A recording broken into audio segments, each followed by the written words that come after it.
Qualifying for the U.S. Open really began with the most famous of all the U.S. Open victories, certainly by an American, which was Francis Ouimet, winning in 1913 when he was a 20-year-old amateur who lived across the street from the Brookline Country Club.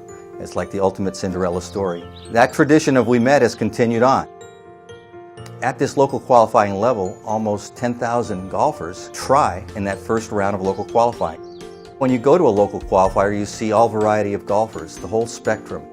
I'm Jack Druga, the head professional at Shinnecock Golf Club in Southampton, New York, playing in what I think might be my 30th local U.S. Open qualifier. My name is Mario Guerra.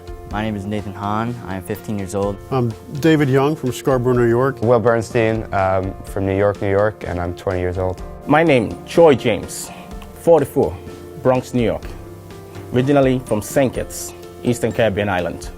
The atmosphere at these local qualifiers is actually sort of uplifting. There's really a certain joy to the way these players approach the challenge. I mean, it's very stressful in many ways to play competitive golf.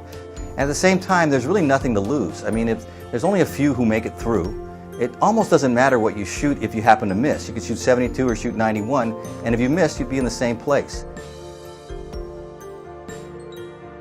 This will be my 5th U.S. Open local qualifying attempt, and I've never been able to get through, but last time it was here at Willow Ridge, I missed by 1 shot. So there's definitely a romance with the idea. I enter the U.S. Open just because I believe in my heart that I've got a chance, and I'm 3 rounds away from potentially playing with some of my idols. Yeah, I've probably played about 30 of the local qualifiers, and I've made it through. This is probably about my 7th or 8th time. I've never made it through the sectional to the Open, so we're still trying. I think I had about a 6-year streak where I was either first alternate or missed by 1. So there was about 6 straight years where if you beat me, you were in. Everybody who goes to a local qualifier feels it's an opportunity, and there's a certain joy in the competition. But don't get me wrong, there's a lot of stress. And that's really what competitive golf's all about, you know, dealing with that inner conflict, that inner battle. It's stressful, and you'll see handshaking, and you'll see things where people look like they're not really happy. But deep down, as golfers, they know they're getting better. And so in a profound way, it's actually a joyful moment. In the U.S. Open, you cannot be judgmental on the golf course because you never know who's going to show up that day. You can't really be judgmental about golf.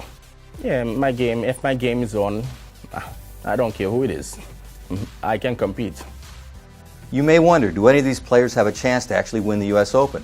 Well, it's actually been done in history twice. Ken Venturi in 1964, Orville Moody in 1969 went through local sectional qualifying and won the tournament. How good are these golfers? Well, they're among the 1% best golfers in the world based on their having at least a 1.4 handicap. But compared to a tour player, they're quite different. Professional tour players are at 5 times the level that we are. But again, in the U.S. Open, in a 1-day shootout or a 36-hole shootout, guys have a chance against them.